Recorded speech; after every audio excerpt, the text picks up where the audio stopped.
Welcome, guys. It's another episode of the Neutral Corner, proudly sponsored by Treasure Boxing Club. It's Danny Glover. It's Big Lex, and today we've got a special guest, former British boxer, expert financial advisor, educator and teacher, and also mentor and advisor / trainer to standout light heavyweight star Joshua Buatsi.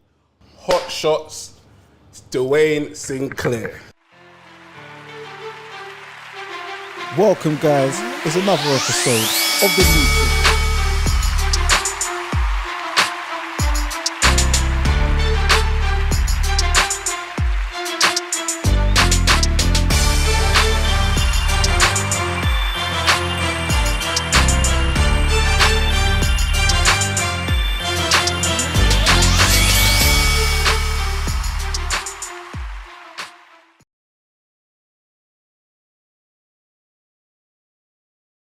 Nice, thank you very much. Say, bro, I got that made enough. I'm humbled by that introduction. I'm like, who's he talking about? Nah, man, I done my research on you, and obviously I know you from boxing, but when, and also I didn't know you as a teacher as well, but when I, found out a few other things, I was like, okay, this is a very educated, smart black man we're about to talk to today, so I was very intrigued. So how you been? What you been up to lately? Yeah, just cutting through, like you're saying, staying fit. Got on the scales one day and I was like, nope, I'm taking liberties with myself. So got back to the gym, and usually when Josh has got a fight coming up, I start training as well, just in case he needs a sparring partner.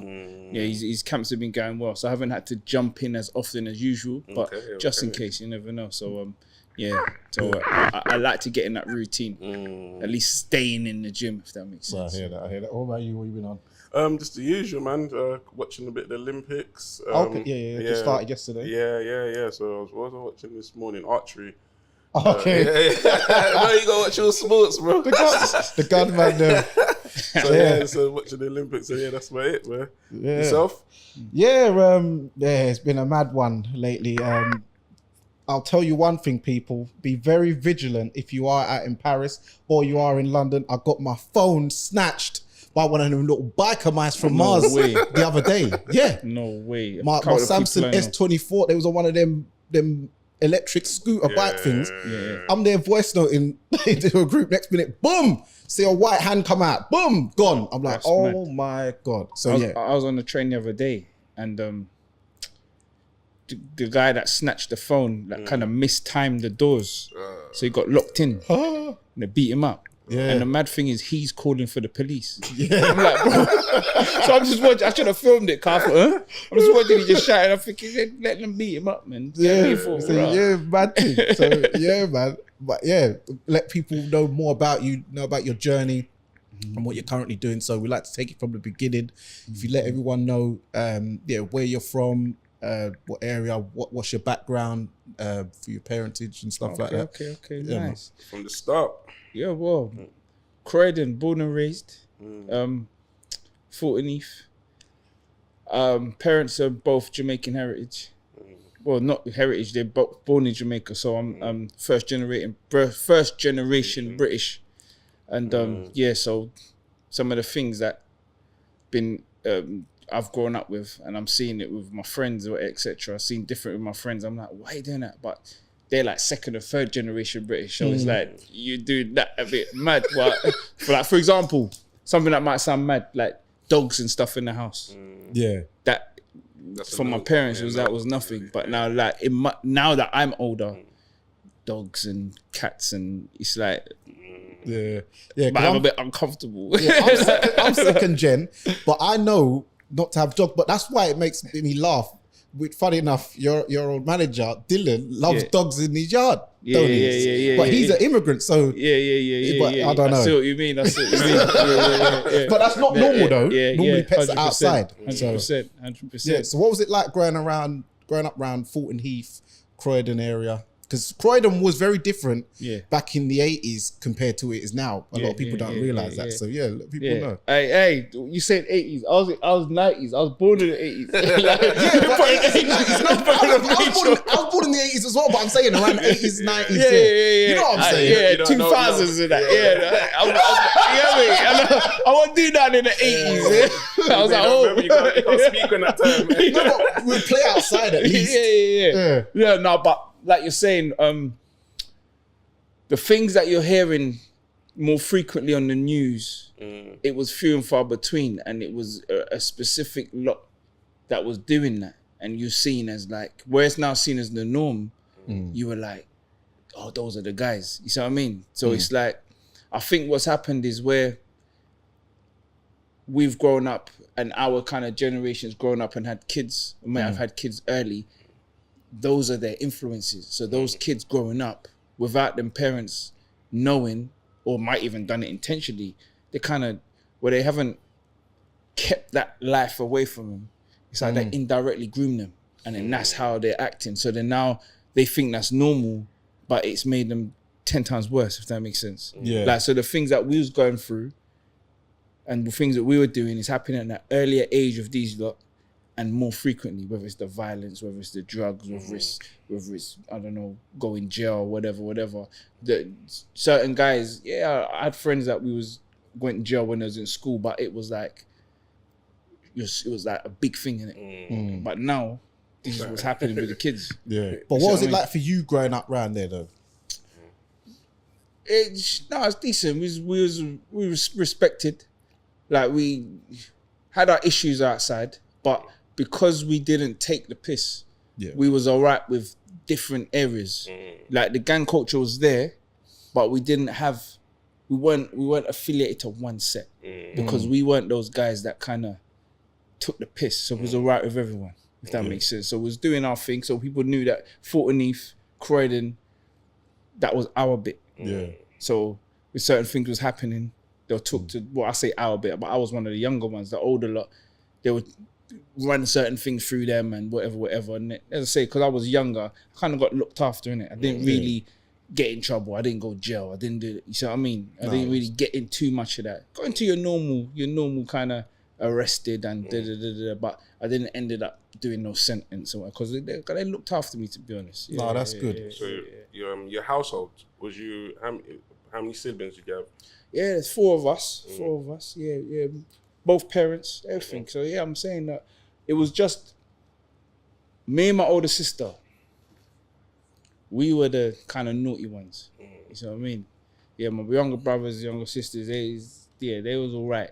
But me and my older sister were the one that kind of got involved in certain things, and you know what I mean? A lot of the times that is how it goes. Not that, so that people quote me saying, "Nah, I wasn't like that." But a lot of the times, the older sibling tends to be the more naughty one, and then you don't want to follow in that kind of footsteps, and you end up going a different path. You see it, but I think where I've always been in combat, I started karate at 8, then went on to kickboxing and boxing and whatever, bit of kung fu.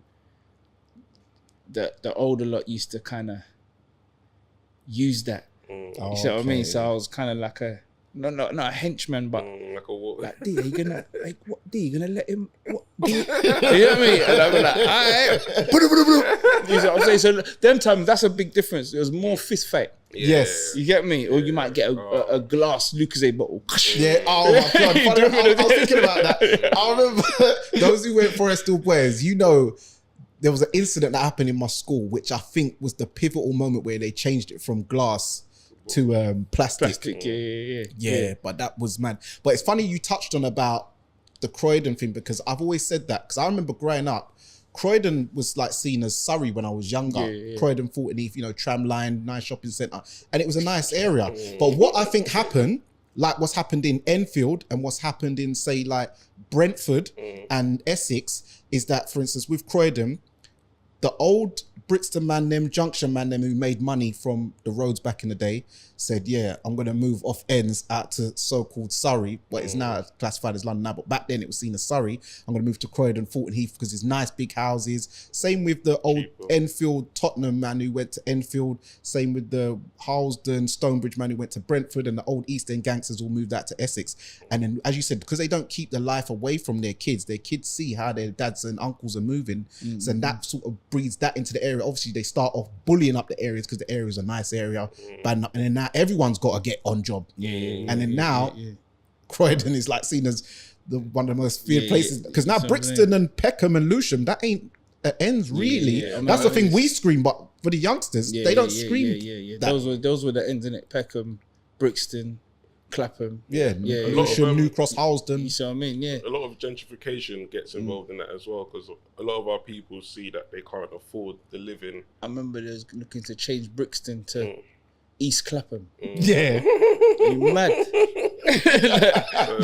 The rent around there now is astronomical. So a lot of people from the same kind of cultural backgrounds feel like it's too expensive, or they want their money to stretch, and they start heading to them outskirts. Dan was mentioning that's what I've seen a lot. Also with what he said as well.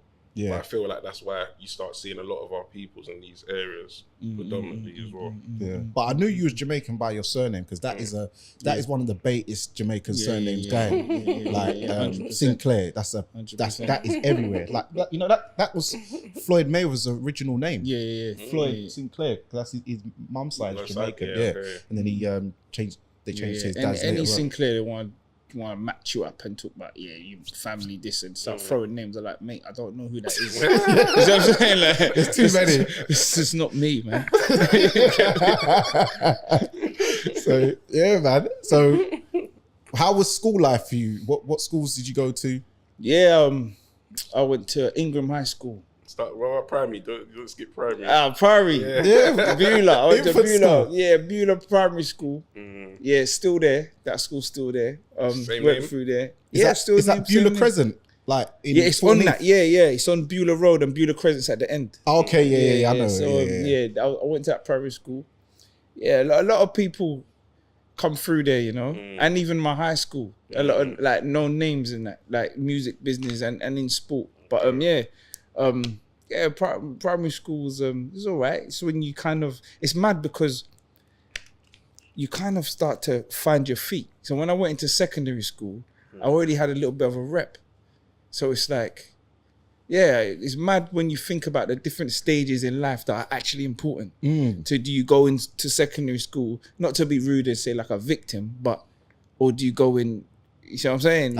As a hunter. You see what I'm saying? It's true, because in infant school, everyone's your friend. Everyone's friends, innit? We all play it's playtime, innit? Primary school, the first half is like that. And as you said, year 5 is when you sort of start finding your feet. And in year 6, you want to establish yourself. And then you go into secondary school as sort of, that is your trajectory. You see what I mean? Of how your secondary school life goes. A couple of people might change in year 10 when they get their little growth spurt or whatever. So they might start feeling themselves. But you kind of want to establish yourself in year 7. So those fights there kind of set the school box rec rankings, and those box rec rankings never change. No, do you notice that? From year 7, whatever you do in year 7, you're seen as the hardest in the year, no matter how things might change from year 9, 10, 11. You're seen because it's all about your early part of your career. 100%. Until someone scores a mad upset in year 10, 11, where they might start developing, because some people are early developers, but normally year 7 is where you got to really stamp, because that's where I had my most fights, because that's where you get tested the most, because you're new in the school. Everyone's new, so everyone wants to. It's like people who go to prison straight away. New fish, we got to see who's running this wing. So that's how it is, unfortunately. It is mad.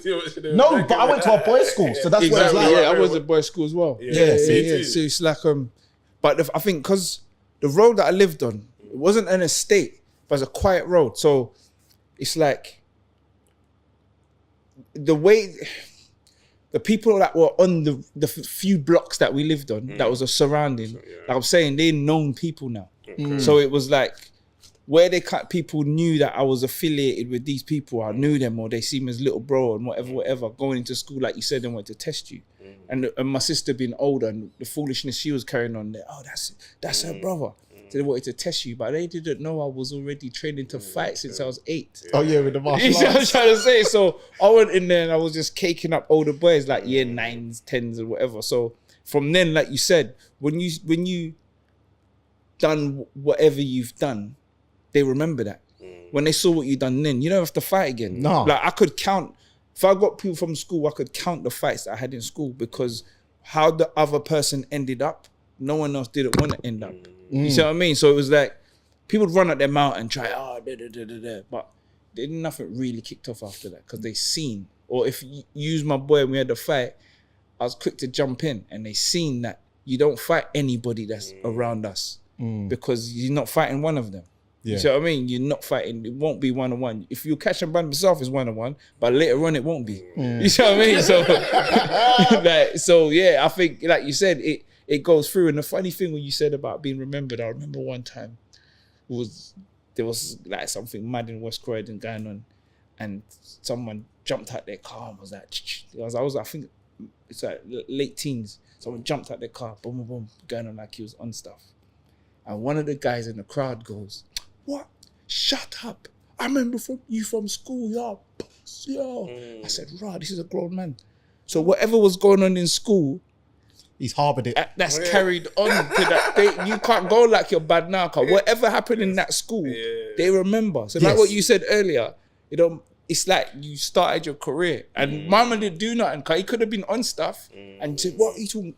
He kind of went shrunk again. Yeah, because don't try and respawn and act brand new now. Just because you got a couple jewels and a couple gums. So it's bad. Because vending machine, the man was to get me a Dr. Pepper. Run me your lunch card. Go shop and that. Yeah, go shop. Go Abdul's. Yeah. So yeah, but no. But school was nice, man. But yeah, again, like I think again the culture is different. Again, the amount of madness I did in school, I didn't get kicked out. Just suspended. You see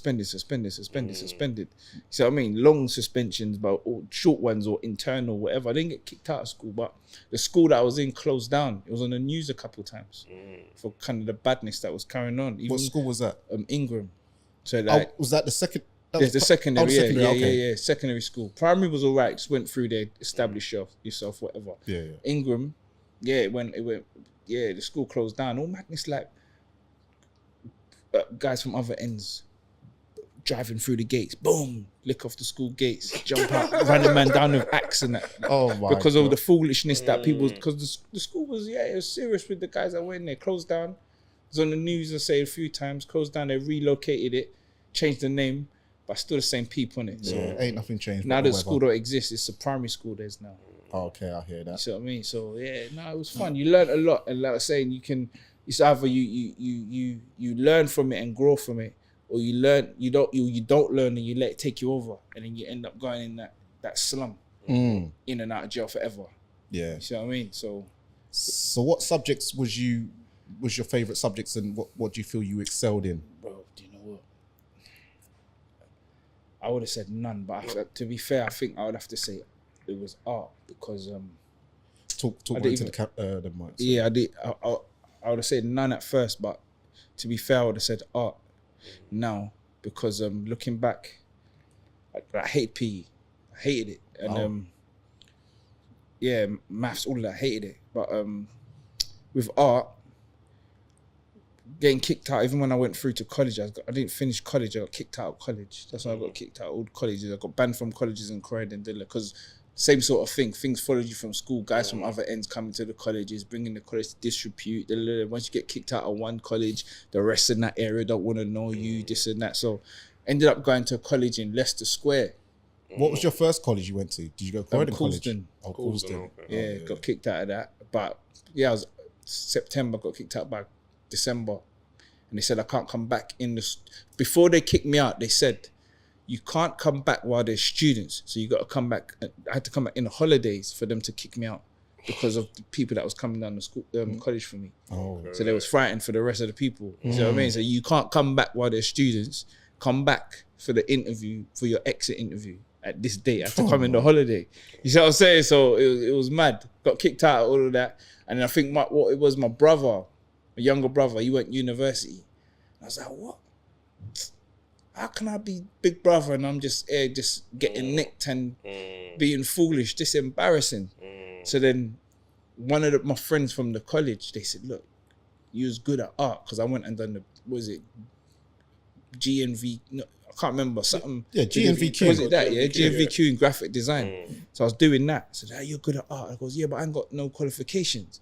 I only got GCSE. Like I smashed GCSEs. I ain't got no, so if I go to go uni, they're gonna want A-levels. I got, and I goes, no, I try. So anyway, long story short, I made a portfolio, because I knew how to use all like the Adobe packages and Photoshops and all that. So made a portfolio, went and done the interview, and this gave me unconditional space for the graphic design. So yeah, I got unconditional. So I was glad, because if they said, yeah, get a C or A or whatever it is in A-levels, I'd have been done. So I got unconditional space, and then from there, I used that to get the other qualifications. See what I mean? To get, yeah, and from the finance, what you mentioned earlier, that's how I ended up becoming a maths teacher. Because I ain't like maths. Yeah, that's what it is, God. I knew you was a maths teacher, but wait, that's what you say. I didn't know if you said you hate maths. Nice. Yeah, it was. You know, it was the school I went. The first school I taught in after I was working in banks and doing financial advice. You had to have a second subject. So I was doing the ICT and computing because of the graphics, but then you needed a second subject. So I said, you know what? I'm not a maths teacher, so I can do foundation or key stage 3, like year 9 and below, because I can't do A-level maths, because I haven't, unless I learn it and then teach it. And I don't want to do that. So then, yeah, I just got into learning. So I know the curriculum for foundation because of the years I was teaching it.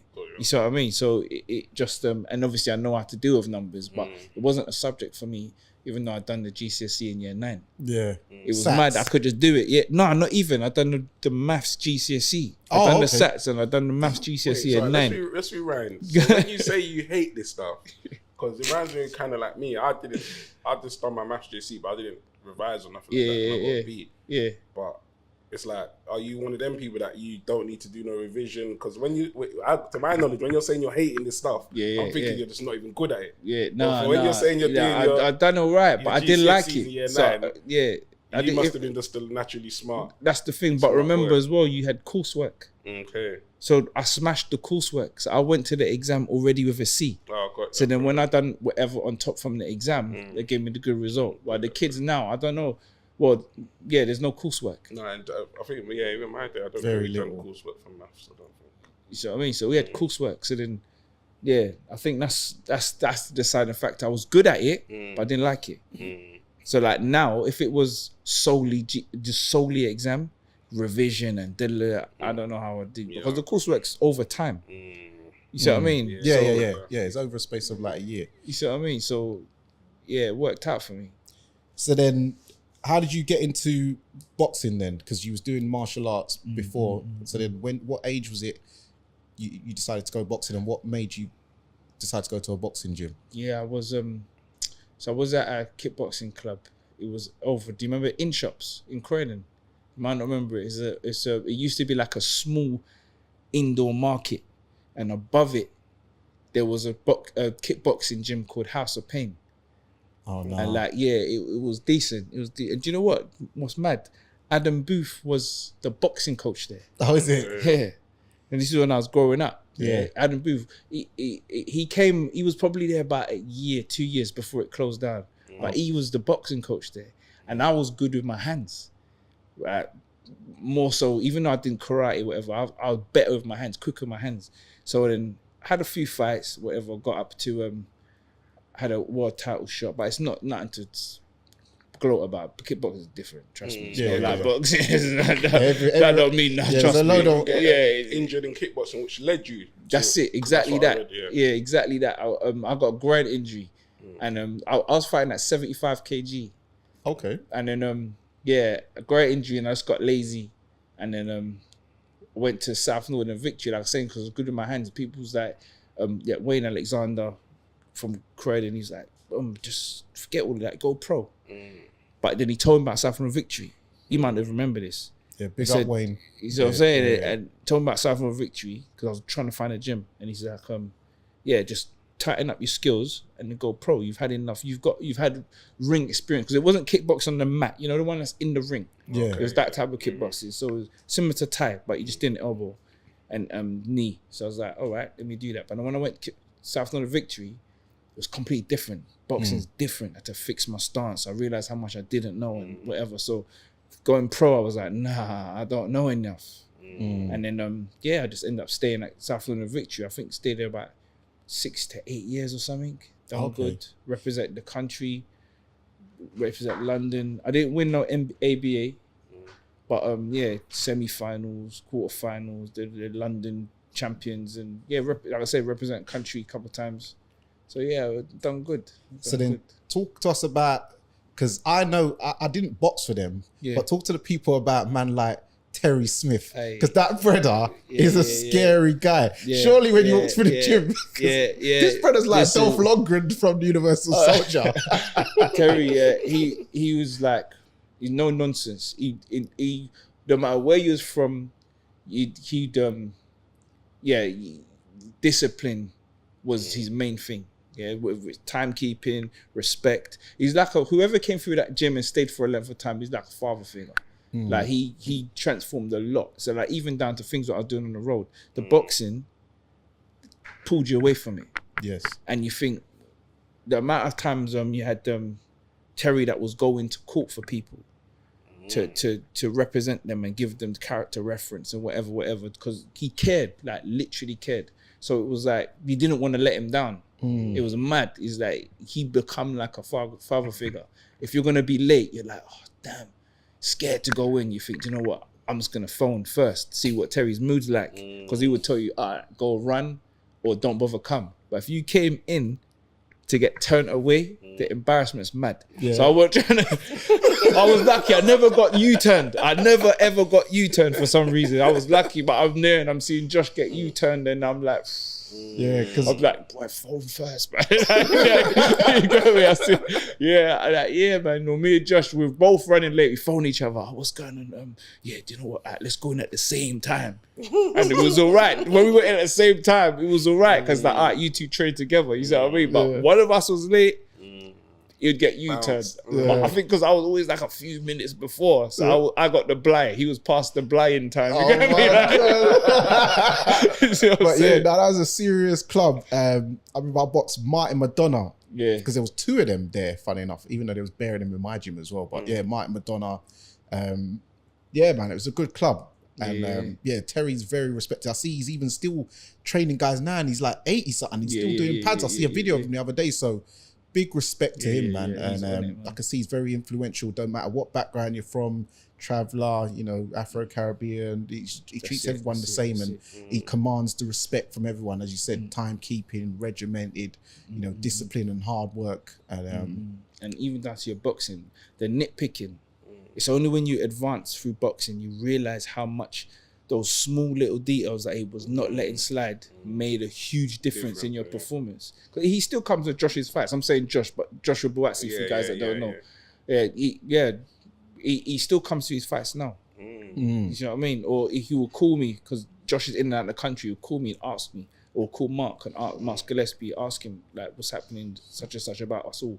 So he stays in touch. He actually cares. You know what I mean? So all those times we was like, Terry, man, cussing and whatever, but it made you a man. You see what I mean? It's only now when you look back, you appreciate. But even at the time, we appreciated it because we kept coming. Well, there was guys that left the gym because they couldn't take the discipline, but we stayed. So we indirectly we did appreciate what was going on. You see what I mean? Yeah, but it shows good character by you guys because you stayed. Because as you said, there's a lot of people, especially nowadays, guys like Terry training a lot of kids now. A lot of kids are very sensitive. 100%. So that way of him training, he would scare a lot of kids away, and they'd be saying, "That's wrong. You can't use that language." Tyler. You know what I mean? He'd be too greasy for a lot of kids. 100%. Even even parents nowadays, kids can go home and say, "Oh yeah, mum, dad, or this he wasn't." We're like, "Yeah, we're going down there." If you say that to our parents, we're like, "Yeah, you need it," or you know what I'm saying, discipline or this and that. But the parents nowadays, it's funny because even one of the times my daughter was waiting for me while I was training there. Yeah. And Terry was laying into one guy because I don't know, he must have been kept continually doing the tech wrong. On him. A couple of days later, my daughter was like, "Dad, is Jack all right?" Because she remembered that Terry was on him. I'm like, "Who's Jack?" You get me? She started telling me about this time. She was little, she was about 5. You get me? She's like, "How's Jack?" But like you're saying, they're not used to that. The real discipline. So she was like, yeah, because I remember I had a trainer, Tom Arscott, and he was like another one like Terry Smith, like that. Get that back off the ground! Like he's going mad, and to look at it now, we were all like 10, 11-year-olds. You would never, they would never allow that now. But back then it was just normal to us. But obviously he's not saying it, but he just wants you to, because he wants you to win. He wants you to represent the club, the colours. You know what I mean? It means a lot to them. Because remember, they're doing it for free, you know? So it's not like they can't get something out of this. Like, they got to get some bragging rights out of this at least. So yeah, it's real talk. But yeah, I see you stopped Jamie Duffy in the second round. Flipping, you got back that way. Yeah, come on, Martial aficionado.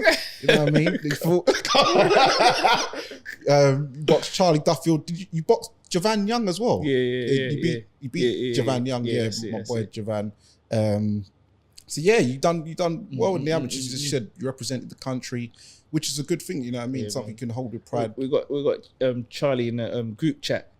Charlie Duffield. I've been trying to be onto him that, I need that rematch, bro. There was a point where he goes, we do it at Cruiser. These times I was like heavy. I was like, nah, I'm not going up to Cruiser. But we in a group chat, we always give each other a stick and that. Charlie's he's a good guy, man. He's a good guy. After how did the Queensbury boxing come about? That was because, right, I took a fight. I was representing the country in amateur and I took a fight. They paid me well, Queensbury. But what happened is this. There was a point you was allowed to do 2 fights outside of ABA at the time, Amateur Boxing Association, England Boxing. And I didn't know that rule changed because there was some people that was doing 2 sports. Some was doing karate, and it was representing. So you was allowed to do things outside and come back to boxing.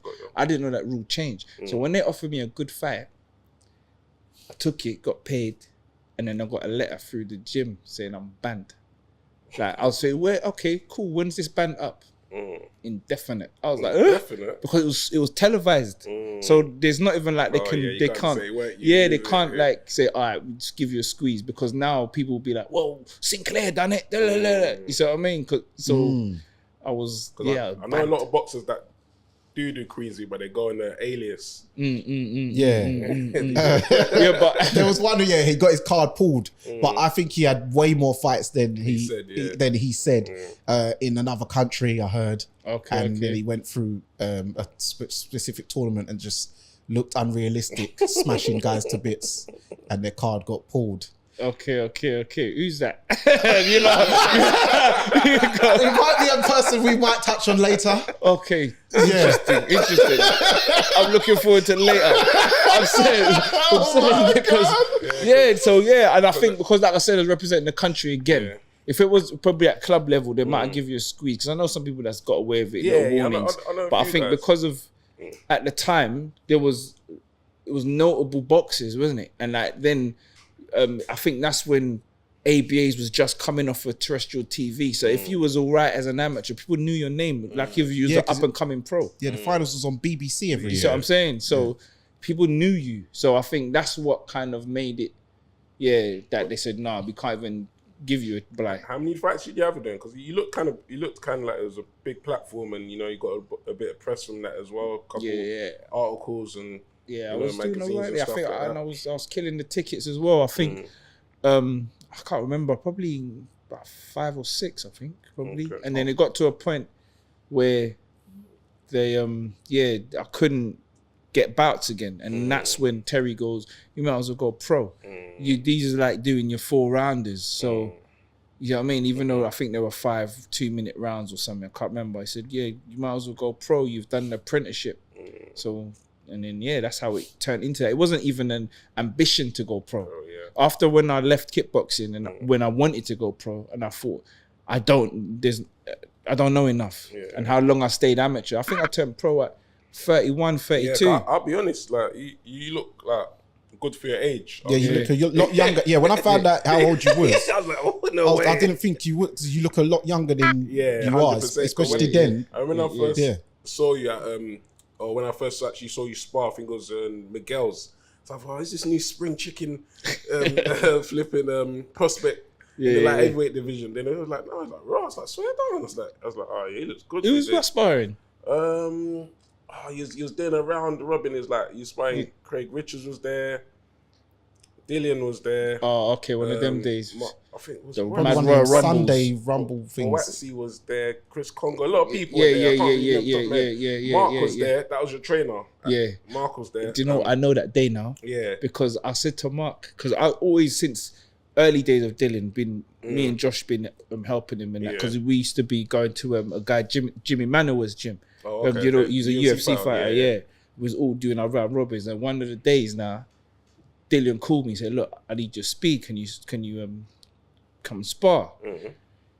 And I told Mark, I said, "I'm gonna spar." He said, "No. You know, you're not ready to spar," because I was performing dead, and me and Josh done a round, and Josh we done. I think it was like 6 rounds, and Josh piped me up, and he said, "No, you're not fit enough. Yeah, you're not fit enough." I goes, "No." So then I goes, "It's all right. You don't take liberties."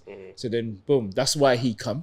Because usually we just link up with all friends and do what we're doing, innit? But he's like, no, you got a fight coming up soon. I'm coming. So I can watch. So that's why he come, And he's like, okay, I see how it is with you lot. It's not that kind of, you see what I mean? we know each other enough to know when we can step up. You see what I mean? And if you hurt each other, we step off. You see what I mean? So, yeah, I think that day when he's like, I said, yeah, I was sparring them lot. He's like, no.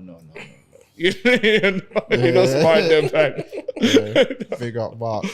So you decided to turn pro. You fought Curtis Gargano. Oh yeah. Win over Mitch Mitchell. And then it was like I don't know if it was it a tournament where you end up in the final against my friend Dominic Felix. Oh yeah. That was a semi. That was a semi. What was the tournament called? Is that Dom Felix with the dreads? Yeah. I can't remember what it was called. I can't remember, but it was the final was going to be for Southern Area.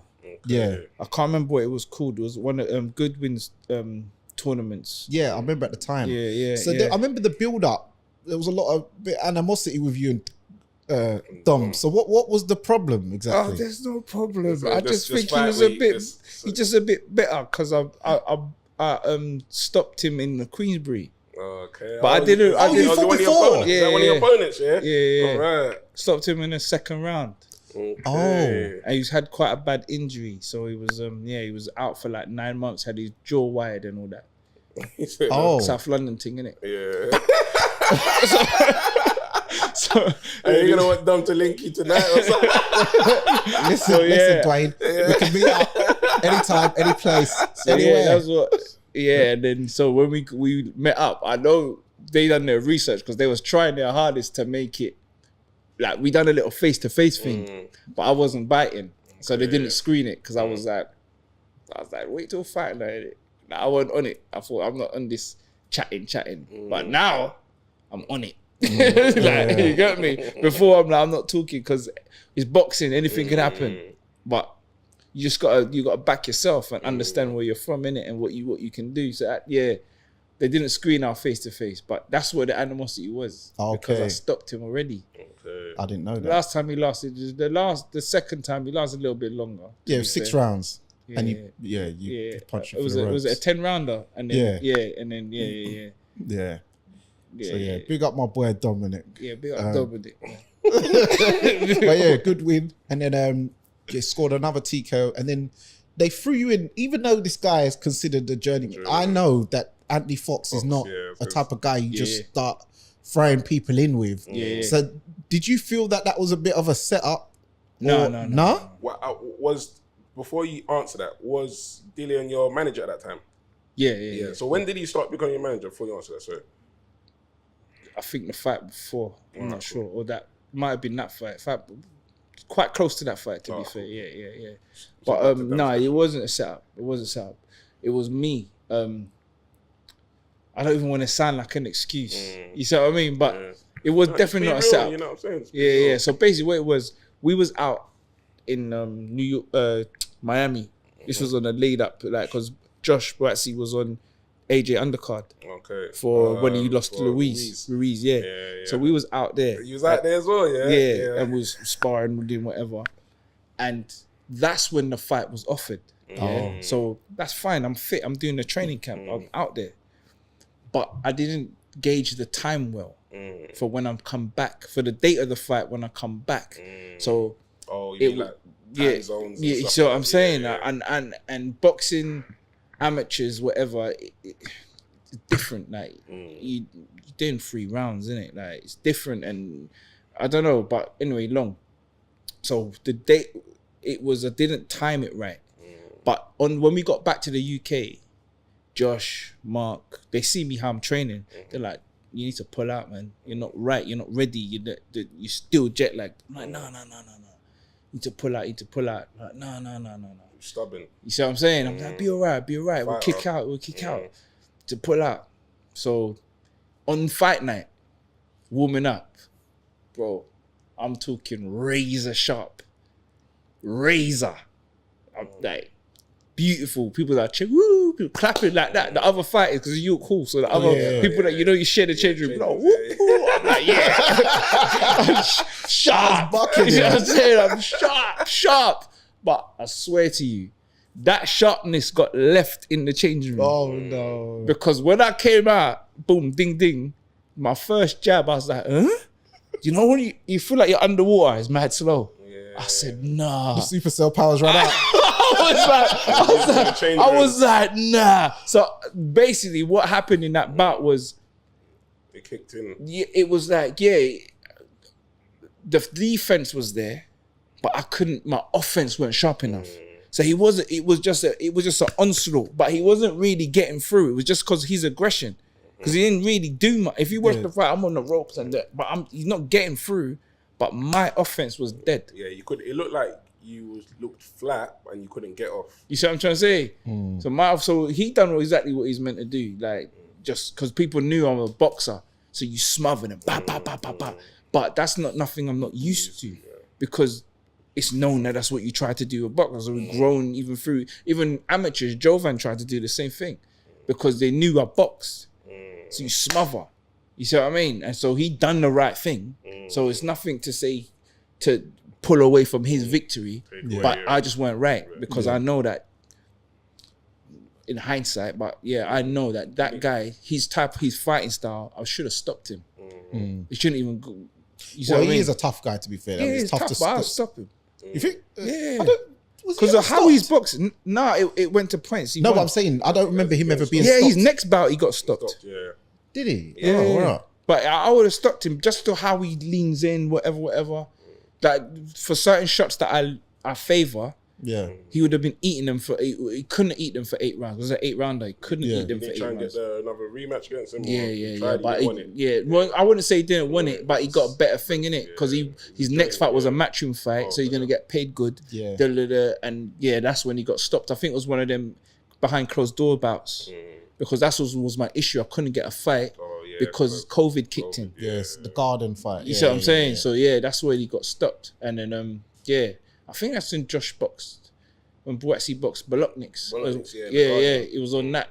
So obviously I wouldn't say he didn't want it. He got a better deal. Payday. You can't fault a man. You see what I'm saying? Feed his family and stuff. Exactly. Yeah. So then you decided to stop boxing, and then is that when you decided to go for your trainers and managers licenses? Do you know, I had the trainer's license whilst I was boxing because of helping out Josh. Okay. Yeah. So do you know, it wasn't even a decided to stop. It's because I couldn't get bouts. It ended up being that way, and so I just got tied up in doing other stuff.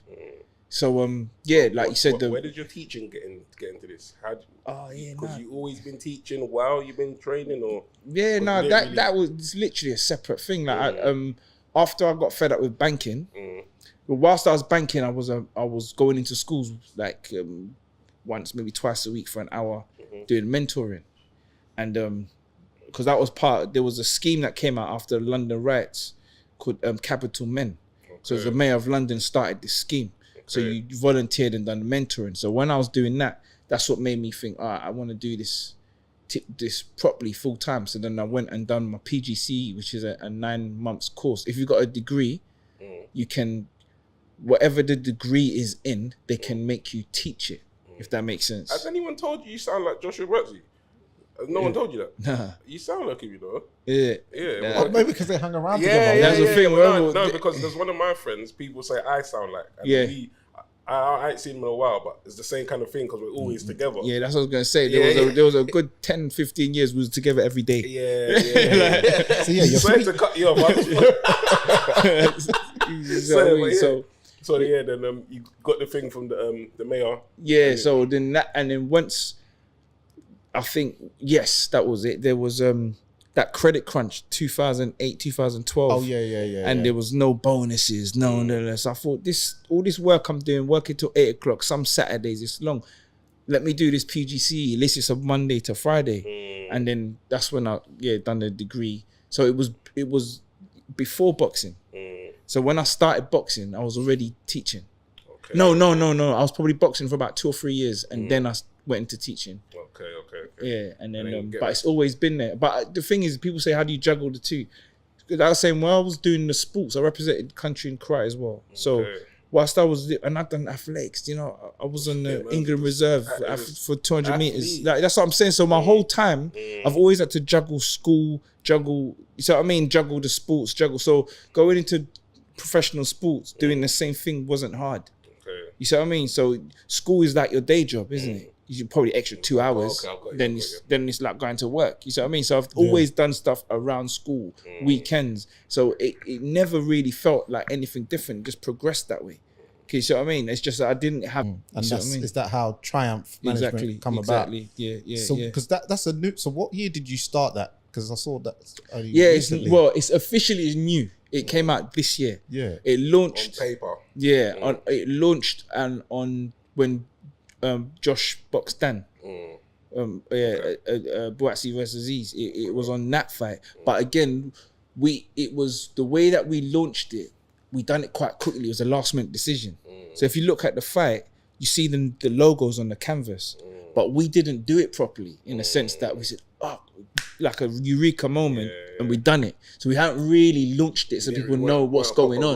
We don't know what that meant. They would see it on the canvas, didn't know what it meant. You see what I mean? So it launched this year officially, but we're gonna do it again, I would say, because it again, the way that we done it quickly, people didn't really realize. It's only people that's in the business realize that that's Josh, Duane and Kevin Dapper. People's dentist. He's the third person as well. So the preacher. That's it. And we've got our I like that guy, man. Yeah, we've got a team of solicitors as well that help us. So we've got the actual everything, but it's just not been launched. So it's myself, Josh, Kevin, and a team of solicitors.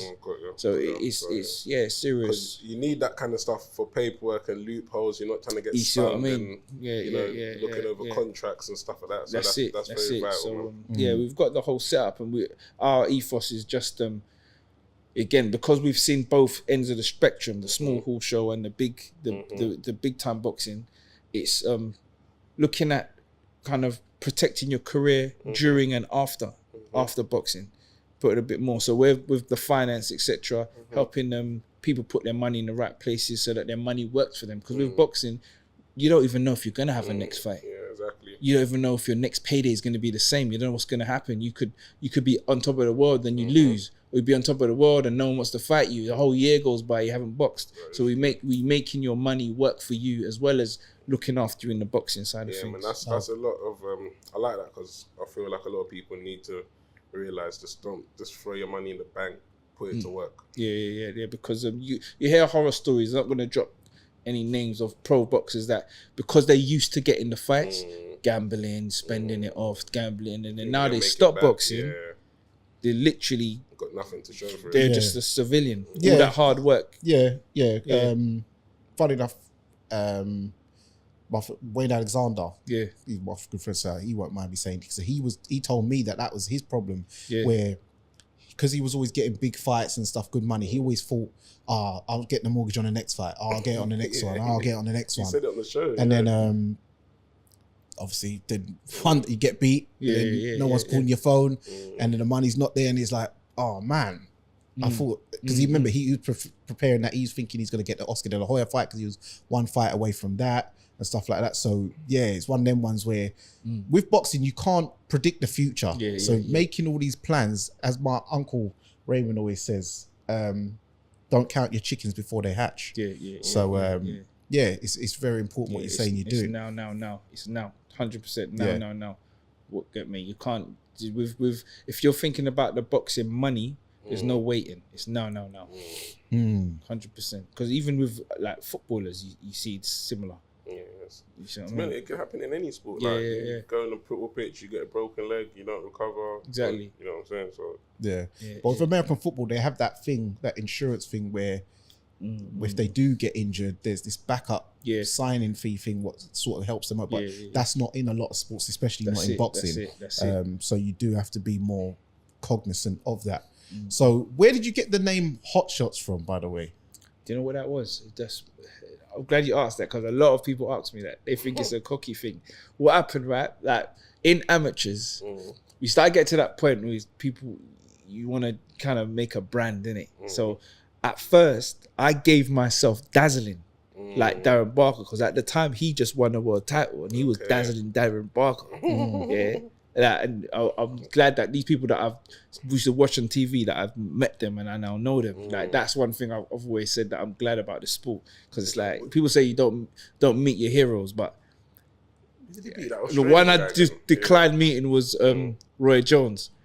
Because when I see him, me and Josh was at Buatsi, we was at an event, I can't remember, and I can't remember what event it was, and he was commentating. It was right next to him, and just said, go say hello to him. Yeah, you love him, because he knows the fighters that I was studying, and my fighting style, what I tried to kind of copy.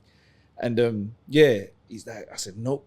And I just sat down, and Josh went and took a photo with him. I was like, nope, I'm not doing it. But luckily, Darren Barker, all the other ones, all the other people that I've grown up watching, they've been decent people, but I weren't risking it with Roy Jones, because I wasn't trying to hate him, right? You know what I'm saying? So he's cool. I met him in Vegas. He's actually a cool guy. So, I don't even remember what you asked me now. I said, how'd you get the name Hot Shots? Oh, Hot Shot. Yeah. I was Dazzling.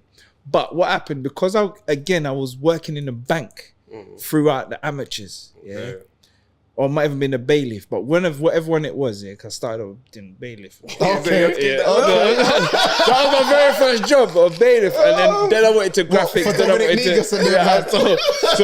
But all the jobs I had to wear a suit. Okay. So now I can't remember what tournament it was. It must have been ABA, because Terry wasn't into Haringey and all this. But so one of the newspapers, I think it was South London Press, had written something like Hot Shot Banker or Hot Shot or whatever, and then from then that was it. Okay. It stuck. So it wasn't self-given. No. Mine was self-given. I was called the Sergeant.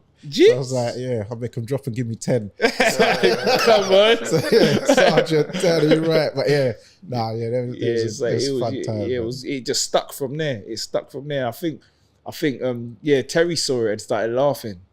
And he said, why are you gonna go with that? Because I was like, I'm gonna put us right in it, and they're like on the steamed up windows and that. He started laughing. Why are you gonna go with that? Because the time a fight doesn't go your way, it's gonna. I was like, nah, I'm keeping it. It stuck. Yeah. So let's talk about, you work with Joshua Buatsi. Are you his manager as well? Well, we're like it's a team effort, because I say Josh is self-managed. So really, we would all discuss. So it's things. like for himself. Exactly. Because again, has the final say what he's doing with his career. You see what I mean? So we discuss things. Yeah. And come to a decision. Exactly. But again, sometimes we might discuss things, and he still goes because it's his career, isn't it? But he's got the feedback. So more or less. Yeah. But you're very, I'd say you're very a pivotal part of his team over the years. You know, you've caught some headlines on some of these channels. You know, your famous line, "Behave yourself," where you said it to Andre Sterling.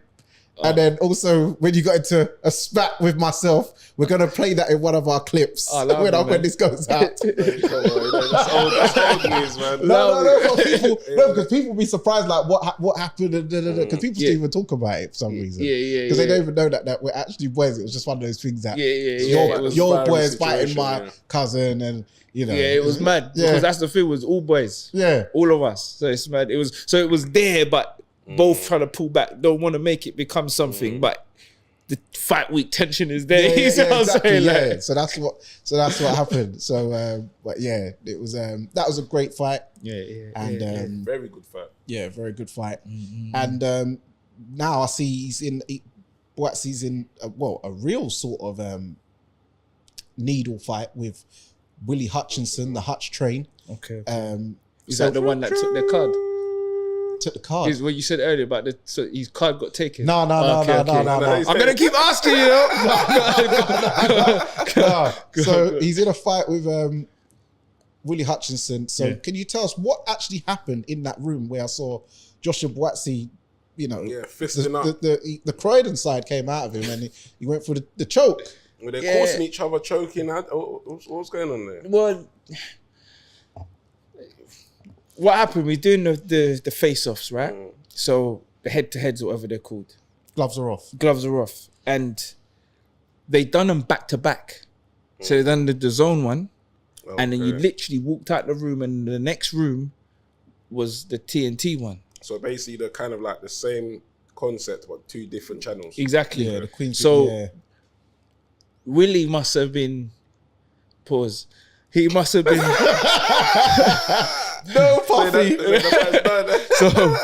So he must have... Just say Hutchinson. Yeah. It's the first name. Hutchinson. Yeah. Must have been kind of getting a bit hutchy in his in the one before. And this is the thing. When they gave us the briefing and they said it about the... you're going to do the zone and then you're going to do... I said, what, is there no break? They said, no. I said, that's not a good idea because it's just going to boil over from the last one. And that's basically what happened. So in the interview, in the meeting or whatever you want to call it, he's just getting a bit above himself in like name calling and pointing his finger. And like, so that, and the table's small. So he's pointing his finger. And Josh said, look, mate, you say what you want to say, that's fine. Like, I'm easy. This is just an interview. But basically, you're not coming into my space. You're disrespecting me. You see what I'm saying? Was I'm he getting close to him? Yeah, he's close. And you disrespecting. He's calling him a fool. And he's like, do you know what? I'll leave it. He said, I feel like, he told the host, I feel like leaving the interview, but I'm not going to spoil it because I'm not here to be disrespected by no one. It's basically what he's saying. You'll see it when TNT's one come out. Was it the one with Ade or... Yeah. What, the zone or the No, the zone one was Ade. Yeah. So that's when he's saying this. Yeah. And then... When he goes to the next one. When he goes to the next one, when he goes to the next one with Frampton. Yeah, so then it carried on. Yeah. And so he's saying the same thing. He said, look, you know what? I'm not here for this, to be disrespected. He's like, you're a fool. So then he goes, all right, cool. I'm not going to walk. I'm not going to spoil the thing. He actually says this. I don't know if they're going to keep it on there. He says it in the interview. I'm not going to spoil it. I'm not going to walk out. I'll talk to you after. And Hutchinson must have thought he was lying. So then he goes, when the camera's done, like, I know whose phone that was. I didn't know they was recorded. I would have told him to stop. That viral clip, I know who was filming that. By the angle of... And they sent it to me after. They sent it to me after. I was like, So anyway, So, he... so afterwards he just said, let me talk to you. And so when he's coming to chat to him, Hutchinson kind of grabs him But Josh is already kind of at that level because he feels disrespected. Innit? So they kind of grabbed him. And then, that's when... But he grabbed his waist. So then that's when Josh kind of pushed him off, innit? But in the chokehold to hell, that's where it kind of pushed him down. You know what I mean? People were onto me after saying, look at you hovering around. Why don't you just bang him? I thought, you know what, bro? If the fight gets postponed, I don't want to be the reason for that. You see what I mean? I was more like watching what he's doing. Because if he starts throwing shots, then I'm going to give him a couple of ribs. But then I was really looking at his mate. Yeah, to make sure, like making sure that whatever happens with them, between them two, it's still between them two. You see what I'm saying? Exactly. But the security done a good job. Yeah, done a very good job because they didn't allow anything to get more than that and jeopardize the bout. Because So was that after the face off on the stage? Because remember when we was at the press conference and he decided to get in Josh's personal space there, even then, and Josh had to say that was down. After. Okay, he was like, calm down, like that was after. So he was getting a bit tasty there. Yeah, it was after. Yeah, he's a clown. He fancies himself a bit too much, man. Yeah, he seems like a cocky fella. Yeah. You gotta be confident in boxing, but the disrespecting is not necessary. You know what I mean?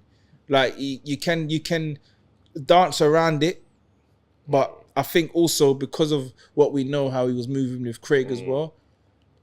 It's like, nah, you're not gonna let it get to that because, like you're saying, we all know each other, and it's nah, you're not gonna. It's not gonna happen again, mate. Yeah, we owe you one. You get me? I love that. You're gonna get it. You know what I'm saying? Yeah, we're not even. You know what I'm saying, we owe you one. Yeah, because even I was chatting to security, and what they told me how things went because. Respectfully, like yourself and Craig or whatever, you've kind of been quiet on it. You're not really made it a thing, but we kind of knew what was going on when Craig said what he said on the, that interview. But when I spoke to the security who was there, I said, "Right, this guy thought he was clever with how he was moving racist." Yeah. It was an ongoing thing. Yeah. But what it is, Craig made it known, but then a couple of brothers and a couple of others tried to put water on the flame. They tried to make a spin like Craig's talking rubbish, so I had to call them out. They tried to say some things. Known people in the industry. Known people in the industry. Oh yeah, respected people, and I had a falling out with a couple of them. So yeah, man. I can get why though, because you don't want that to be the narrative, but it's not about it being a narrative. It's actually what happened. Yeah, it has to be. You see what I'm trying to say? It has to be called out. It is the narrative because that's what happened. You see what I'm saying? Yeah. But you don't want it to. But it's just the facts. Because like I said, when I spoke to the security and he told me what was going on, and it was the thing that made it more cocky and a bit more underhanded.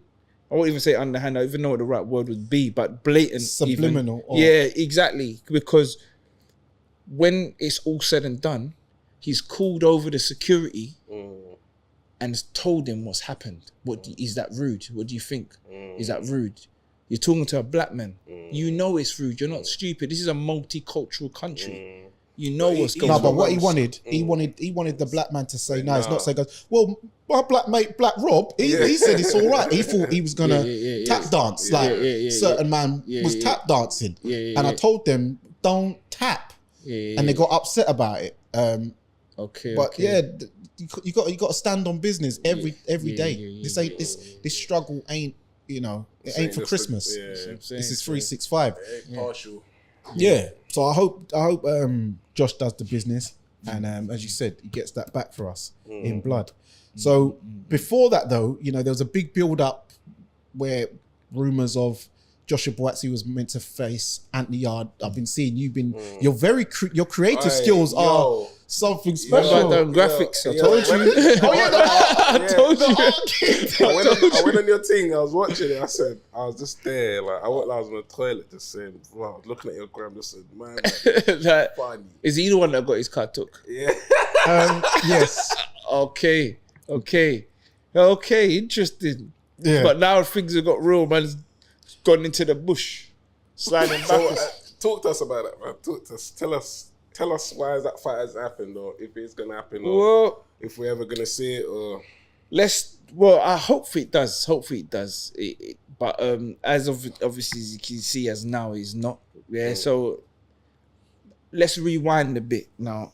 Throughout time, like it's not even been Anthony Yarde, to be honest, because there was a point where we all met up, myself, Josh, Anthony, a couple of his mates, and we discussed things. How we're gonna work this and to make the fight. Yeah, so this is all linked up. This is without the suits. 100%. All right. This is a long time ago, you know. This is like, I think it was just after COVID or just before COVID. That was one of them hot summers. Yeah, it was just before COVID, I'd say. Stuff we're not privy to, see, I like. So I'm trying to say. So Yarde, he's the real fighter. He's not. I can't say nothing wrong. Hopefully he's of his word, because what he was saying and what's going on, he's the real fighter. He's not. Yeah, so it's not Yarde. That's all I'm saying. You think it's people yeah, around him. Yeah. Because there's no, and him and Josh talk separately, even to this day. Okay. So obviously I don't know those conversations, but Josh isn't saying anything negative.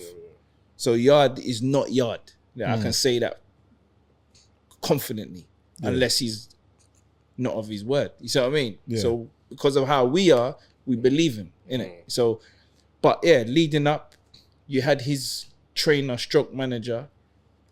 They're talking about timing. They're talking about always, whenever the name was mentioned, that if you look, a lot of interviewers throughout the years were comfortable asking them about Josh. They weren't comfortable asking Josh about Yarde, because he would never entertain the conversation. But they was entertaining it. They would ask them. That's what people want to know. I'm not saying they're wrong for entertaining it, but Yarde would answer properly. I'm gonna say properly without no disrespect or whatever. But then you got the other one that wanna try to discredit to lift up your guy. We don't need to discredit anyone to lift up, because the boxing does it for itself. The resume is there. Yeah, they try to discredit. Like I listened to one of the other interviews, and he's talking about we've got him cornered like a rat or a cockroach in Peckham. So now he needs Yarde. Now he needs Yarde. He needs him. He's cornered like a cockroach or something like that. That was in on the Undefeated podcast with KG and Travis. So someone sent me the clip. Yes. So I'm like, right, like, is this how it's going on? Like, he wants the ratings, innit? All right, cool. And in that same interview, like, no one's talking for Buatsi. No one's talking for Buatsi. Well, I don't need to. But then I spoke to Josh. I'm like, do you know what? They want to hear voice, innit? They're talking about no one's talking for it. But I got a lot to say. I said, just look, bro. Just allow me. I know how your thing is. So what people want to know, so just for context, this is Tunde Ajayi we're talking about. Yeah, I'm like, allow me, please. I know how your thing is. Yeah. But allow me, please. People are taking a piss now. So he's like, he took the leash off Hotshot. So I'm like, here, I'm going to start talking. But like I said, we don't need to discredit nothing, because they've done so much talking over the years. If I backtrack, they've dug themselves a hole. You see what I'm trying to say? And like I said, I say they, but like I said, Yarde separately, he seems sound. Get me? I can't say nothing disrespectful from what I know of him and from what Josh and whatever. I can't say anything. But the mouth of the South guy, the giggle gang, why did they do that giggle thing though? I don't know. You're not talking about it. Well, they do a little. It's like an ad lib, isn't it? I do that as well, though, because it's a Is it a nervous thing? Yeah, it's a South thing. Is it a nervous thing? It's like a no, but Yarde's from East, though. During the conversation, oh, okay, no, that's not what I do. So it's like during. Watch it out. I'm just saying that. What is that bit? Like, I'm here and that. It might be a Peckham thing. I don't know. It might be a Peckham thing.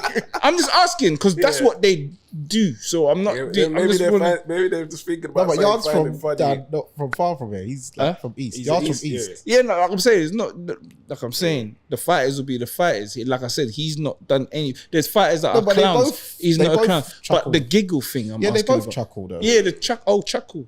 I could say giggle though, wouldn't it? Yeah, giggle, chuckle, brother. Yeah. All right, cool. But anyway, same thing. So, but anyway, back to the mouth of the South. He was saying all that about Josh, and then he started saying, Josh, when I think after Josh boxed Dan, he started saying, look at the views on on YouTube. He's saying, Yarde is a bigger star than Josh globally. Yeah, okay.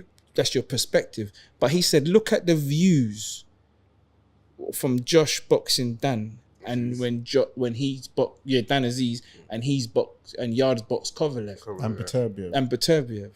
I said, bro, let's look at numbers, bro. That fight has been up for 1 week.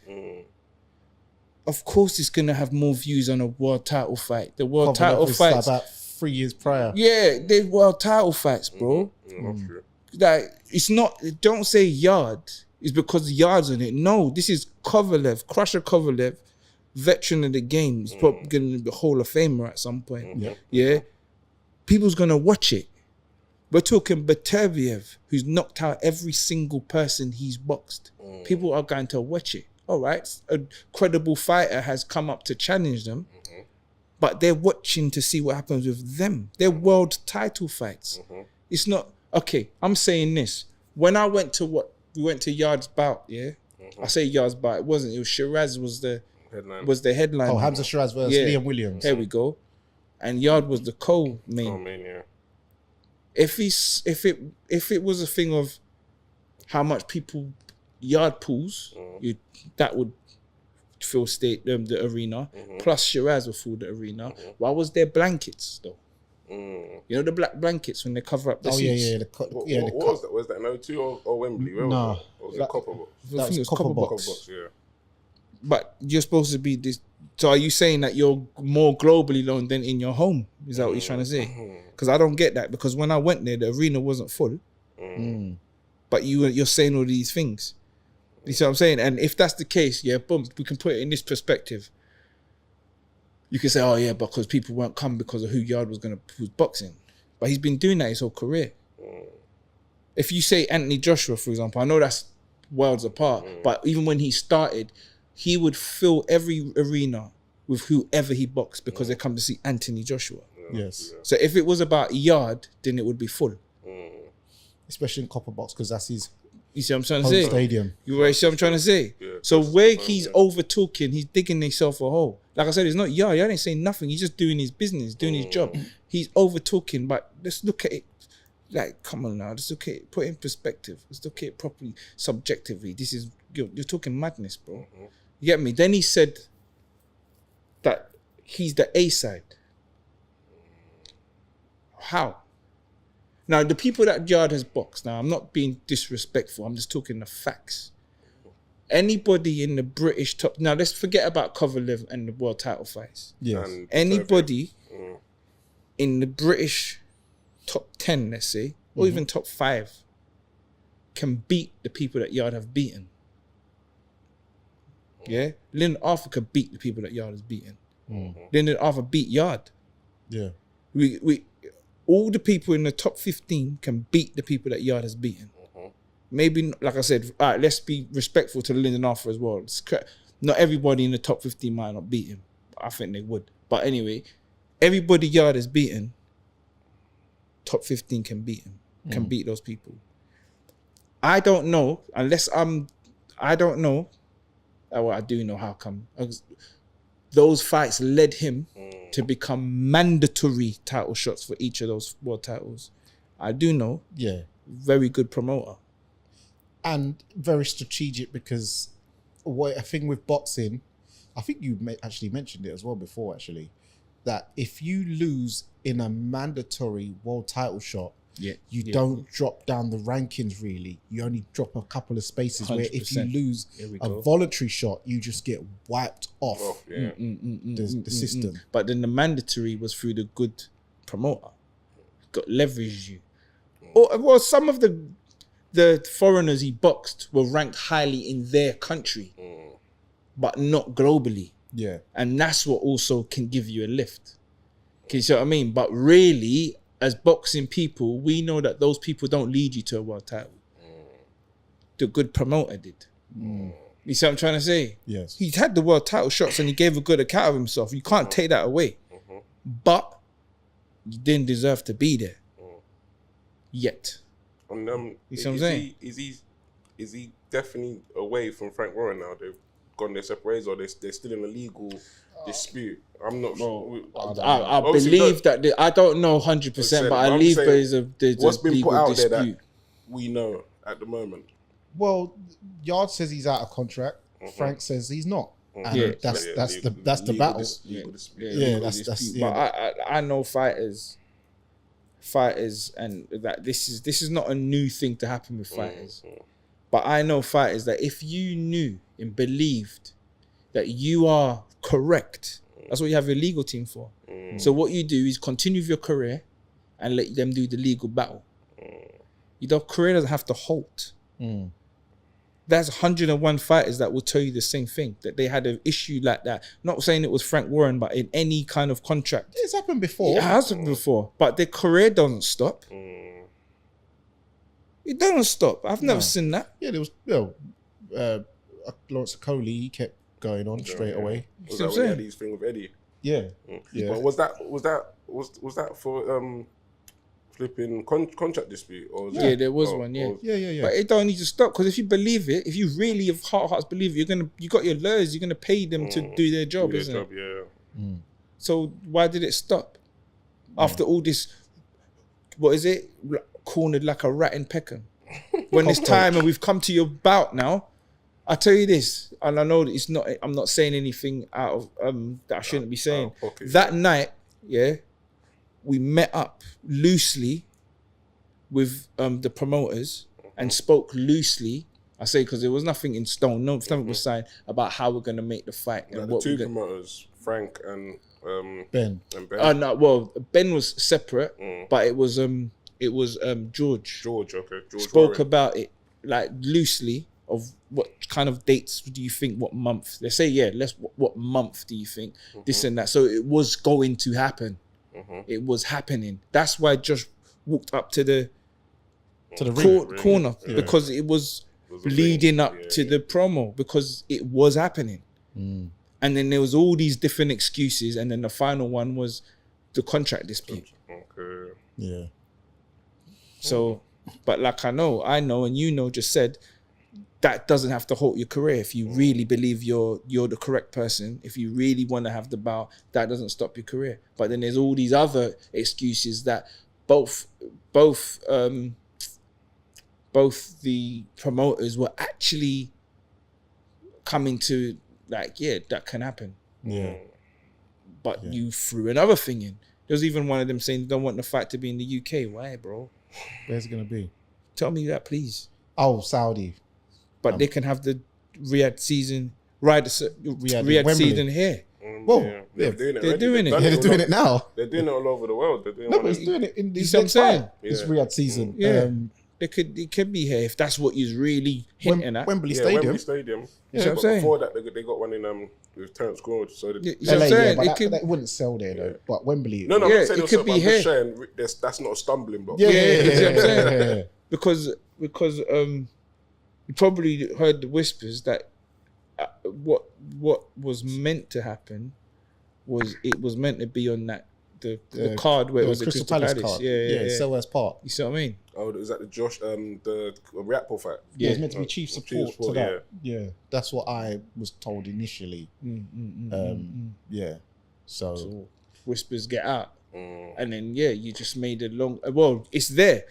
The WBO before when the conversations were starting, when it was just let's call it a sportsman agreement where you was gonna fight. Then they said this legal thing. Then the WBO ordered it. Remember, the WBO ordered it for the interim. And this is where Willy Hutchinson, but they pulled out. So that's where Willy Hutchinson's come in. Because the WBO ordered it. And then the British Border Control ordered it for the British title, because that's what Josh has got at the moment. Oh, yeah. Buatsi's got the British title. They ordered that. Again, purse bids on that. Gone. Because obviously we've gone with the Hutchinson bout. Yeah. So it was ordered twice. It was spoken before it was ordered by the two bodies. But what's the issue, bro? One thing I'll say, this does seem like a fight that would definitely be getting agreed on outside of purse bids, I believe. Yeah, you don't need to go purse bids. Purse bids is the last thing you want to happen. You want one of the main promoters to hold the bout and put it on and give it the good promotion it needs. Purse bids could be any guy that's got enough money to do it. That's long. Yeah, anyone could do it. Yeah. You know what I mean? Yeah, you want the main promoters to do it. Simple as that. To give it its just dues, the promotion it needs, the traction it's supposed to get. Yep. You see what I mean? So yeah, like our slate is clean. We've done everything we're supposed to do. We even agreed 50-50, but to his eyes, no, it's not 50-50. He's whatever makes you feel happy. But as Frank Warren said, in every governing body, Josh is ranked higher than him. So at what point do you, because you've had 2 world title fights, that makes you the A side? Forget this A side, B side thing. That's what's killing boxing at the same time. But the facts is the facts. He is ranked higher than you. So he's the more valuable fighter. That's it. You see what I mean? As you've noticed, Josh is not on that A side, B side. He just wants his worth. If you notice, he was B side for Dan. He was even B side for Craig. If we're having the fight, he doesn't mind about all that. Yeah, he walked out first. Yeah, You see what I'm saying? He don't care about that. If we're having the fight, but come on, bro. So that's not a stumbling block. Get me? Yeah, I hear that, man. So so it's good to know that we're hearing from someone in, Joshua Buatsi's team. So it's not hearsay, or it's not this or that. So it's good to hear from somebody in the camp for all our viewers, man. Yeah. So we're gonna go on to the penultimate round, where we have the series of questions. Shit. You know how this goes. So yeah, man. So let's get ready. Hit that bell. Red corner or blue corner? Red. Left hook or straight right? Ooh, straight right. Everlast or Fly? Everlast. Definitely. Cleo Rays or Grants? Grants. Rival or winning? Winning. No, rival. But I don't know. A lot of people don't even have access to winning. I don't see a lot of people. If you ask someone, like, yeah, I've got to wait for it to come. Now, but what they do, they use it in training. Yeah, training. Yeah. Because it's safer. But I heard them, I need to wait like a while it comes from China or this and that. It's like no one can really get in the UK. Yeah, you got to order it. You got to order it. Yeah, go winning. Yeah, let me stick to my first answer, winning. Yeah. Paffin Sports or RDX? RDX. Leon or Venom? Leon. Yeah, I like that. Look at them ones. For boots, Nike or Adidas? Nike. Everlast boots or Lonsdale boots? Oh my gosh, you got to the gutter. Everlast. Bro, you can't say that, bro. Don't say that. Hey. I'm just saying, those are the first boots we had. Yeah, Everlast or Londale. But Everlast was the worst. They last. Yeah. Even though I've heard in the States they call them never last. Never, really? Yeah, but they last here. They remember manufacturing them different. I don't know. They do this like different boots. They make it for everyone, like platforms, and you see. Oh, okay. No respect. You see flipping Terrence Crawford wearing them. And Yeah. I think Everlast all right, man. I use them like, you see, if I'm doing like not just boxing, you might be doing circuit, might be doing. I put on Everlast. They got a good grip. They got for like burpees and. You see what I'm saying? Yeah. Squat thrust and all. You see what I mean? Yeah. York Hall or Wembley Arena? York Hall. O2 Arena or Copper Box? O2. Tupac or Biggie? Biggie. Oh my God. Trust me. Nas or Jay-Z? Nas. Oh my God. Drake or Kendrick? Drake. I'm trying to revive this guy, man. By myself, this young guy in London by himself. Drake. Nah, Drake's features are crazy. I don't. Kendrick.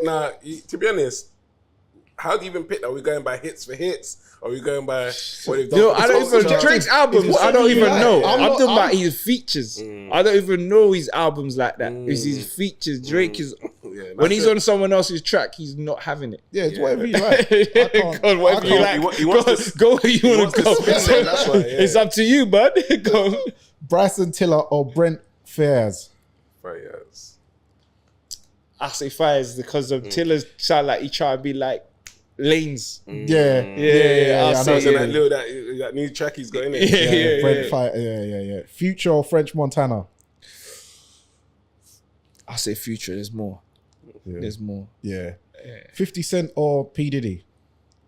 50. No Diddy, man. No Diddy. Trying to catch you out there.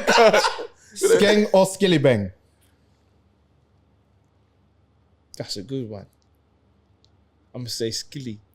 Okay. Massacre or Alkaline? Alkaline. I'll go Massacre.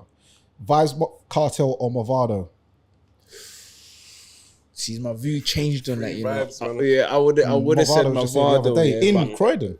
I would have said Movado, but I'm gonna say Vibes now. Yeah. Yeah, Okay. yeah. Beanie Man or Bounty Killer?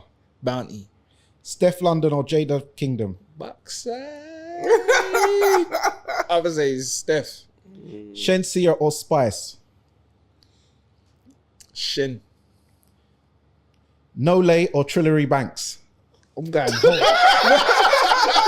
You can't set man up like that. Nah.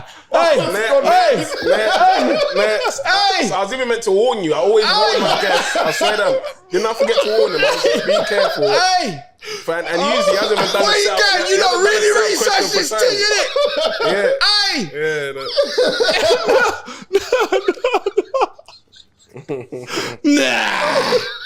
Nah, We'll you just say- we'll demon. You can plead the fifth, man. I'm just We need to start getting drinks in so they can shot. I'm just doing music. I'm saying no, Lay. No, like, I don't care. I like that. Okay. I like that. You I make like me that. sick. I like that. Home team.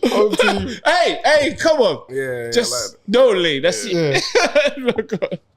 Yeah. Ali or Tyson? Ali. Oh, yeah, Ali, man, yeah. Yeah. Oh yeah, sorry. Burna Boy or Wizkid? Burner. Thames or Tiwa Savage? You gotta go Thames. Thames, man. Tio Savage is Yeah. she's too old. She's not old, so she's not too old. But she's like getting on 40. See, that's the problem in the UK. You get to a certain everyone says, "Oh, you're too old and you're washed." In America, No, but I didn't say she's washed. I just said from what I'd like. I didn't say she's washed, but if I were to date one of them, I'd want to go. Oh, is that, I'm talking about music. I thought it was music. Oh, okay. So I thought I was talking about sorry, I apologize. No. She's half washed. I love her music. Even her latest track in Sake, I love Tia Savage. Save yourself, brother. We must stay focused. We must stay focused. Politics on tonight. You look good, me. Jack Johnson or Joe Lewis? Joe Lewis. Ray Robinson or Ray Leonard? I have to go my era Leonard. Michael Buffer or Jimmy Lennon Jr.? Ooh. It's showtime. Bro, I love Buffer, but that Showtime era, bro. Jimmy, I'm telling you gotta go with Jimmy. You got to listen to Jimmy. This old school, innit? Yeah. Just But the I don't tone. like when you see him now. It's like he can't say the Showtime when he does certain shows. Yeah, It's kind of yeah, annoying. yeah, It's yeah. fight time or it's time. Like, bro, Yeah, you should have trademarked. You were Showtime. sleeping. What was you doing? Fight fast. Here Yeah. we go. Yeah. Listen. It's unfortunate. Mills Lane or Steve Willis? Mills Lane. Mills Lane. Yeah. Better Beef or Bivol? Can you pronounce Bivol. that right? Yeah. Yeah, that's No, Joy. It's Bivol. Yeah, I Bivol. used to always say Beterbiev. I say Bivol. I think he's the harder one. Yeah? Yeah. Okay. Sebastian Fondora or Errol Spence? When is that fight going down? It's October or is it should be announced? November. Sebastian. Okay. Terence Crawford or Madrimov? Crawford. Canelo or Edgar Berlanga? I'm surprised when that got made. You know? I don't know. I'm going to say Canelo. Yeah, I think he's gonna knock him out. Devin Haney or Teofimo Lopez? Are we gonna see that fight soon? Ooh. Don't know. Hope so. I think Teofimo. Okay. Devin's still undefeated, isn't it? Yeah, technically. Yeah. Yeah. Shakur Stevenson or Tank Davis? I'm going to say Shakur. AJ or Dubois? AJ. I was going to ask Buatsi Hutchinson, but I know you're going to say Buatsi. So, Derek Chisora or Dillian White? Dillian. Tom Aspinall or John Jones? That's the He needs to stop calling John Jones. John Jones. He needs to stop calling him out. But I don't like the way these refs are doing these mad premature stoppages. He just does a couple times and then jump all over. This is UFC. It's not. No, but these punches are not. But he's you got to wait for the man to sag. My man weren't even sagged on the camp. He was kind of getting up, and he just jumped on him straight away. That was annoying yesterday. BMW or Mercedes? Mercedes. Audi or Lexus? Audi. Rolls Royce or Bentley? Woo. Bentley. Dark skin or light skin? Both. I like that. We ain't got that before. Slimline or curvy thick? In proportion. Wow, this man's political. Natural or surgery? Natural. Yeah. Garage or house? Garage. Salsa or rumba? Salsa. Drum and bass or no? No. Did Josh do a bit of salsa? Did he do salsa? Or was that Dan? Or That's Dan. That was Dan. Yeah. Drum and bass or jungle? Jungle. Yeah. R&B or hip hop? Oh, that's a nice one. Hip hop. Slow jams or new jack swing? Slow jams. Dancehall or Afro beats? Dancehall. Reggae or revival? Revival. Soca or calypso? None. Wow. Wow. You would say that. I'm not even coming from that kind of standpoint. Like, it's just, when it comes on, I like it, but obviously certain, like carnival times, and certain party vibes in the park and stuff like that.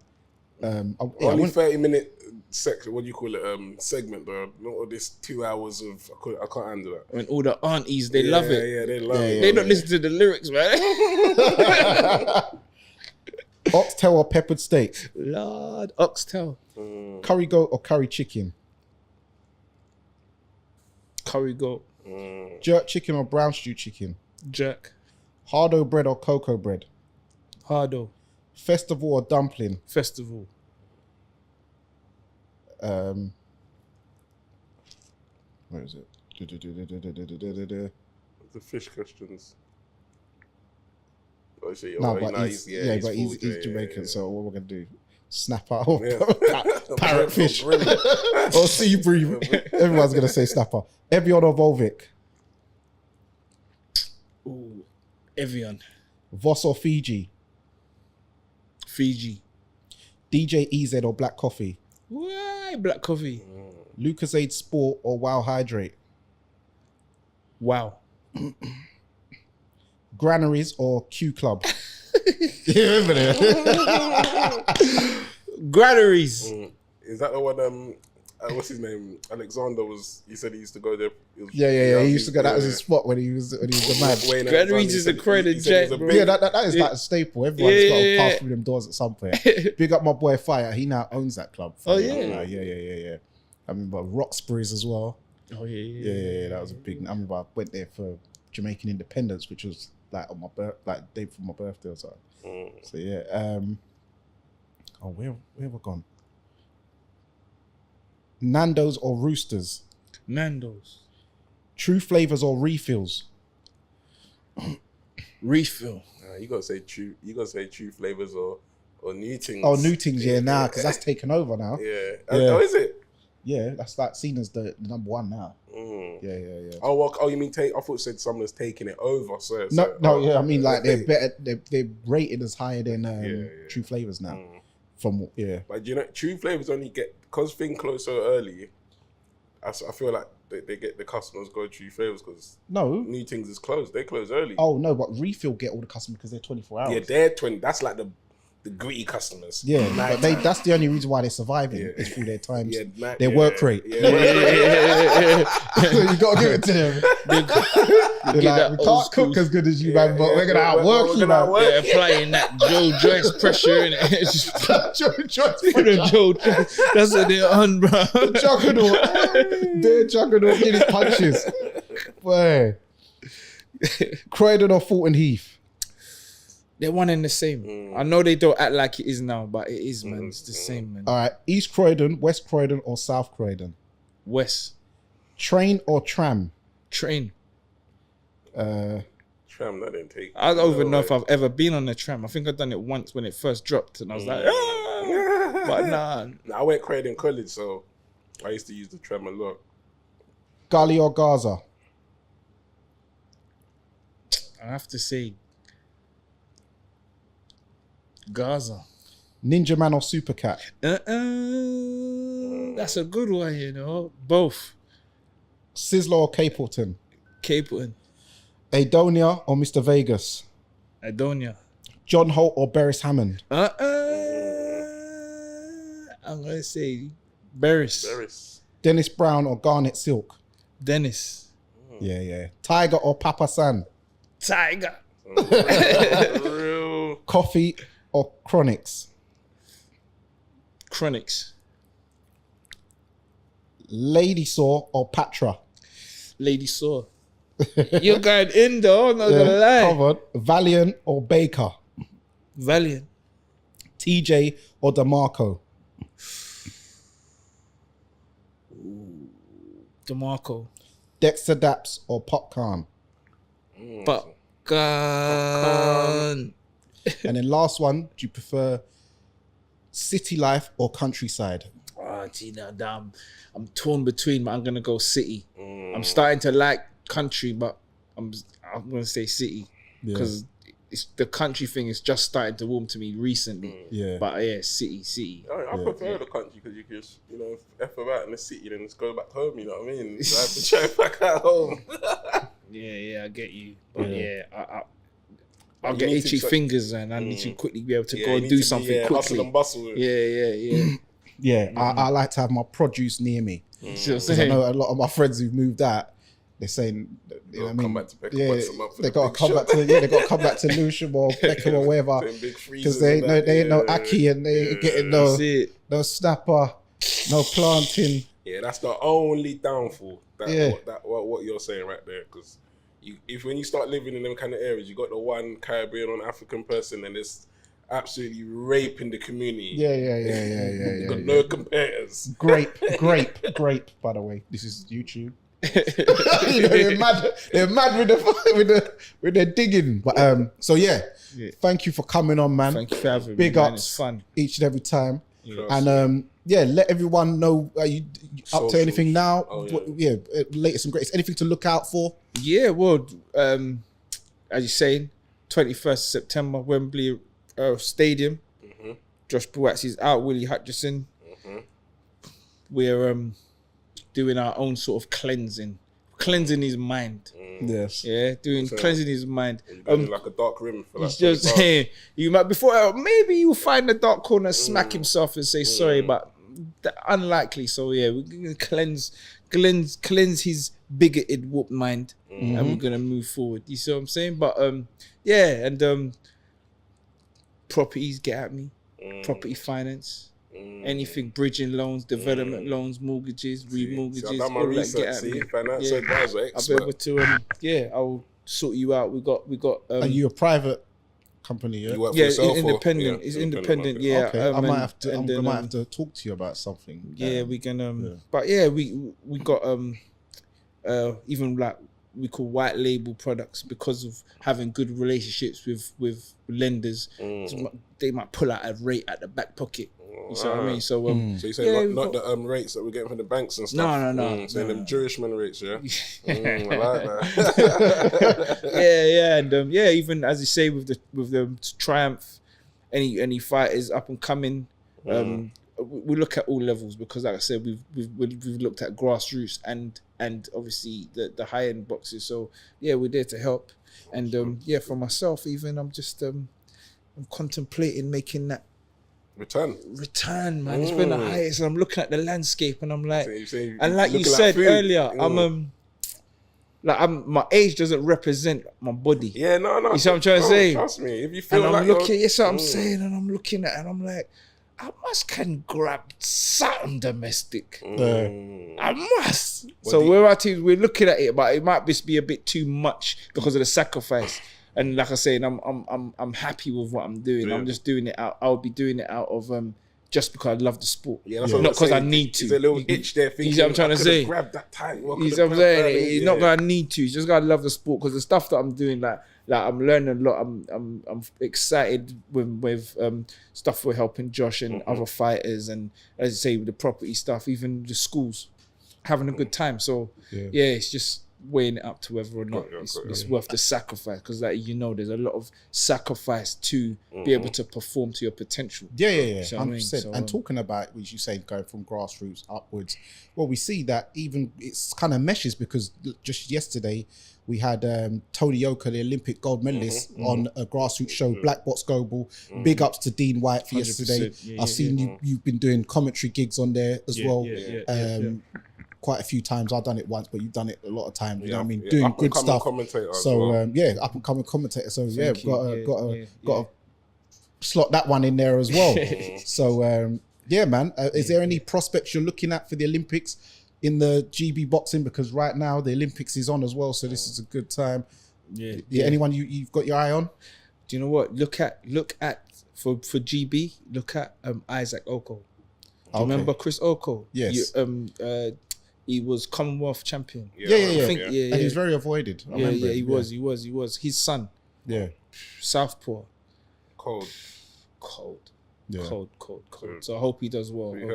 What's his name, Chris? He's Isaac. Isaac Oko. Sorry, Danny's Chris. He was called into a couple of AJ's camps. Okay. Yeah, he's cold. So Anyone you got your eye on? No one specifically, but I'll be watching the landscape. Yeah, I'll say look out for Pat Brown at middleweight. Look out for Delicious Ori at super heavyweight. Yeah, I've heard of this kid. So man, and also Lewis Richardson as well for Team GB. So yeah, man, keep an eye out for them. But yeah, man, let everyone know your social media. Look into that camera and Hotshot Sinclair everywhere. That's it. Hotshot Sinclair everywhere. If you're looking for that professional look on LinkedIn, it's Duane R. Sinclair. You find me and talk to me about properties. I help you get that property that you're after. Buy to let, residential, HMO. Don't worry, I don't dress like this all the time. Most of the time I'm in a suit. No, you are. You're very professional. Yeah, most of the time I'm in a suit. Yeah. So, I like that. And yes, guys, you can find us on Fight Fan TV Live on Instagram, TikTok, on Twitter. You can find me at Danny Glover FFTV. You can also find me on Instagram at Danny Glover _EST. You can find me on Instagram, LexoBem, and that's it. Triumph SMGT as well on Insta. Okay. Absolutely. And there you have it, guys. It's another episode of The Neutral Corner. It's Danny Glover. It's Big Lex. And today we had our guest, Hotshot Duane Sinclair, and it's proudly sponsored by Treasure Boxing Club. And remember, guys, persistence beats resistance. You know what it is.